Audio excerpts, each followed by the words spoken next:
안녕하세요, 역TV입니다. 오늘은 이 시대 마지막 원조 마왕, 많은 분들에게 김두한의 아버지이며 청산리 전투의 영웅이고 또한 동포를 학살한 인물인 김자진에 대해서 알아보겠습니다. 모든 국뽕 강사들이 절대 일부러 말하지 않은 진실, 독립군의 진정한 흑역사인 빈주 사건에 대해 알아볼 텐데요. 김자진은 우선 영웅적인 업적을 이룬 사람이 맞습니다. 사실 독립의 무공이 사료적으로 정확하진 않습니다. 일본도 자신이 당한 기록에 대해 상세히 기록하진 않았기 때문이죠. 그러나 무장 독립투쟁사에서 군대라고 할 수 있는 독립군이 단독으로 당대 최강의 열강 중 하나였던 일본 제국군에게 제대로 한 방 먹였다 할 수 있는 전투는 딱 두 개, 바로 청산리 전투와 봉오동 전투입니다. 청산리 전투는 진짜 대단합니다. 이 사람들이 말이 독립군이지 사실은 국가적인 교육이나 지원을 받지 못하는 그냥 솔직히 민간인에게 총 쥐어준 것과 별반 다를 게 없습니다.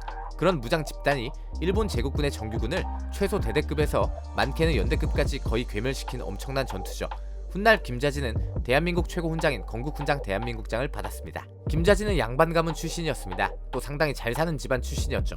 김자진은 어릴 때부터 일본의 기록에서도 나오는데 강도 사건으로 징역을 살기도 했습니다. 기록에 따르면 1911년 3월부터 1913년 9월까지 복역한 것으로 나오죠. 물론 김자진 기념사업회 측은 이를 군자금 모집을 위해 한 일이라 주장하고 있습니다. 실제 김자진은 1917년 재산을 정리하고 만주로 떠난 것으로 나옵니다. 김자진은 북로 군정서 등에서 활동하며 무장 독립투쟁을 이어나갔는데 문제는 자금입니다. 군사 집단은 가만히 숨만 쉬고 있어도 돈이 줄줄 나갑니다. 부하들이 입어야 하는 피복, 식비, 총탄, 무기 무엇이든 공짜가 없습니다. 그리고 아무리 대의를 위해 뭉친 독립군이라지만 그들에게 또 10원 한 장 안 줄 수가 있습니까? 그럴 수가 없습니다. 단돈 몇 푼이라도 챙겨줘야 합니다. 자, 우리는 여기서 잘 봐야 하는데, 예를 들어 북만주 일대에서 활동한 김자진은 그가 활동하던 시기 홍범도를 비롯한 다른 무장 독립투쟁 단체와 좌파 계열 단체가 러시아로 들어가게 되는데, 물론 김자진도 동참할 것을 권유받습니다. 그러나 김자진은 이를 거부합니다. 김자진은 일단 공산주의 계열 단체를 믿지 않았고 무엇보다도 자신이 주도하는 독자적인 세력을 잃고 싶지 않았습니다. 이것은 같은 공산주의 계열 무장 독립 단체들도 마찬가지입니다. 독립운동도 중요하지만 기본적으로 자신들의 세력을 잃고 싶어하지 않기 때문에 러시아로 들어가서도 그 주도권을 놓고 공산주의 계열끼리 서로 싸우다가 많은 사람들이 죽었죠. 홍범도에 대해 설명할 때 이야기한 적이 있습니다. 자, 그러나 공산 계열이 러시아로 들어간 것은 앞서 말한 자금과 국가적인 지원의 필요성이 절실했기 때문이죠.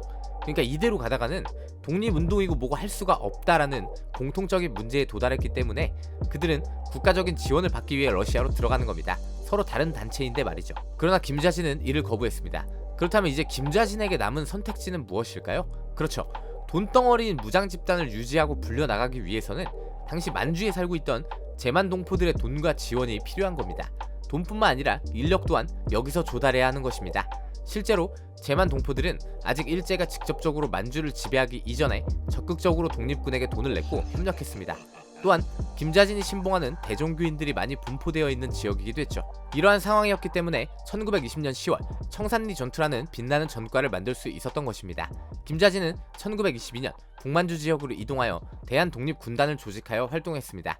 문제는 1920년 일본군이 직접적으로 만주로 출병했고 이후 청산리 전투에 대한 보복과 제만 한인 사회에 대한 감시와 탄압이 엄청났기 때문에 군자금과 인력을 모으는 데 있어서 김자진은 과거와 같이 여유로운 상황이 아니었죠. 자, 청산리 이후 김자진이 대한독립군단 총사령관으로서 발표한 부령 제11호 중 5조, 6조를 봅시다.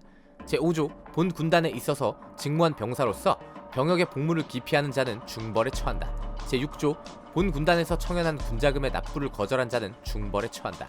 김자진은 제만 동포들에게 배달민족의 자각과 의무를 상기시키며 그들로 하여금 병력과 노역을 충당하고자 했고 강제적으로 돈을 걷고자 했습니다. 그러나 1919년과 1920년 이후의 상황은 완전히 달라져 있었죠. 일본군이 밀고 들어왔고 이에 압박을 느낀 중국도 그다지 협조적이지 못했습니다. 이후로 1925년 북만주 지역의 역량을 모두 끌어모아 탄생한 게 바로 신민부입니다. 그러나 당시 제만 동포들에게 걷어들이는 일명 의무금이라는 것은 엄청난 부담이었습니다.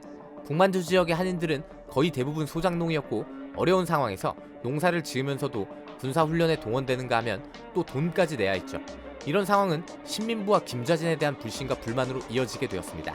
실제로 신민부와 김자진의 무장 세력은 전투를 할 수 있는 싸움을 할 수가 없었고 거의 대부분의 활동이 친일파 제거에 쏠려 있었습니다. 문제는 북만주 지역의 지주들은 거의 대부분 중국인들이었고 이들의 소작농들은 상당수가 이주해온 한인들이었는데 이들의 상황을 고려하지 않고 민족의 책임만을 강조했다는 것이죠. 이러한 상황에서 빈주연에서는 신민부에게 저항하고 신민부의 관할에 대한 탈퇴를 결의합니다. 다시 말씀드리지만 제만 동포들에게서 걷어들이는 돈은 김자진을 비롯한 신군부 군정파의 유일한 돈줄이라고 봐도 무방합니다. 당연히 빈주연이 신군부의 관할에서 탈퇴해버리는 것을 부과하면 이후에 줄줄이 탈퇴하는 다른 지역을 관장할 수 없게 됩니다. 김자진의 신군부 군정파는 빈주연을 습격하여 주민들을 사살합니다. 이것은 사실 독립운동사의 가장 큰 죄악이자 흑역사로 신민부는 사실 한인들에게 노역이나 군역, 세금을 징발할 어떠한 법적 근거나 명분도 가지고 있지 않습니다. 명분이 하나 있다면 독립운동을 한다는 것이겠죠. 즉 사실은 돈 안 낸다고 같은 동포를 죽인 것이라 볼 수 있습니다. 빈주 사건은 어떠한 교과서에도 기록되어 있지 않고 어떠한 역사 강사도 일부러 말을 하지 않습니다. 비슷한 사건으로 독립군 집단인 고려혁명군은 러시아 농민들을 약탈하고 살해하다가 만주로 다시 도망치고 중국 군벌에게 토벌당한 사건이 있죠. 국사편찬위원회 1988년 12월 30일 자료를 보면 때로는 농민들을 사살하는 경우도 있었다. 그 대표적인 인물이 군정파의 중심 인물인 김좌진의 총애를 받던 이백호였으며 앞서 언급한 빈주 사건은 그러한 이유로 발생한 것이었다. 농민들은 김좌진을 마왕, 폭군이라고까지 칭하게 되었고 일반 동포들은 표면적으로는 독립운동 단체라고 존경하는 척하면서도 내면으로는 공포와 위협을 느끼고 있었다. 많은 존경을 받는 김좌진의 별명은 당시 마왕으로 기록되어 있습니다. 그렇죠. 목적, 대의를 위해서 수단과 방법을 가리지 않는 방식은 과연 마왕이라 할 만합니다. 물론 그가 청산리 전투의 영웅이란 사실은 변하지 않지만 거의 대부분의 사람들은 김좌진이 당대에 어떠한 평을 받았는지를 알지 못합니다. 여러분, 우리는 역사의 이러한 단면을 잘 생각해봐야 합니다. 청산리 전투 이후로 만주 일대에는 일본의 보복성 공격이 시작되었고 수많은 한인들이 죽었습니다. 예를 들어 2차 세계대전 나치에는 라인하르트 하이드리히라는 체코 총독이 있었습니다. 간단하게 우리의 조선 총독 같은 인물이죠. 그를 영국에 있던 체코 망명 정부와 영국 특수부대의 합작으로 제거하고자 했는데 이게 유인원 작전입니다. 영국에서 체코 본토로 작전을 수행하기 위해 공작원이 침투했고 체코 현지의 저항 세력 레지스탕스와 접선하지만 현지의 레지스탕스들은 하이드리히의 암살을 반대합니다. 왜일까요? 우리로 치면 임시정부에서 조선 총독을 죽이기 위한 특수 요원을 파견한 건데 그에게 조선 총독을 죽이지 말라 하는 것과 같습니다. 왜냐하면 그 요원은 임무를 완수하고 임시정부로 돌아가거나 자기만 죽으면 되지만 체코의 레지스탕스나 경성의 독립부는 그 이후 있을 무자비한 보복을 전부 감내해야 하기 때문입니다. 실제로 하이드리히 암살에 성공하고 체코에서는 2,000명 이상이 즉시 처형당했습니다. 빈주 사건 이전 청산리 전투 이후로 일본의 보복을 감내해야 하는 대상은 제만 한인들이었고 그럼에도 독립운동이라는 대의를 위하여 인력과 돈을 지불했던 것이 바로 제만 한인들인데 신민부는 그들을 독립운동이라는 대의 아래 철저하게 짓밟은 것입니다. 그러한 상황에서도 체코에서 죽은 몇천 명의 사람들과 신민부와 일본군에게 죽은 제만 한인들은 역사에 아무것도 기록하지 않고 오히려 그런 일 자체를 쉬쉬하지만 하이드리히를 죽인 요원이나 김좌진은 역사의 영웅으로서 기록되고 있죠. 정의란 무엇일까요? 하이드리히가 죽고 나서의 후폭풍에 대해 체코 망명 정부는 아무런 생각을 하지 않았을 겁니다. 오히려 나치가 무자비하게 보복할수록 그 망명 정부에게는 유리하죠. 이걸로 또 나치의 잔혹성에 대해 비난을 할 수 있으니까요. 신민부가 한 짓도 이것과 같습니다. 대의를 위해서는 그 과정에서 있을 수 있는 모든 비극이 정당화됩니다. 감히 독립운동을 하는데 돈을 안 낸다고? 신민부 군정파들의 논리는 이것입니다. 나라를 빼앗긴 상황에서 일본군도 아니고 독립군에게 돈을 뜯기다가 독립군에게 죽고 탄압당한 한인들은 누가 기억할까요? 아무도 가르치지 않고 아무도 기억하지 않는데 말이죠.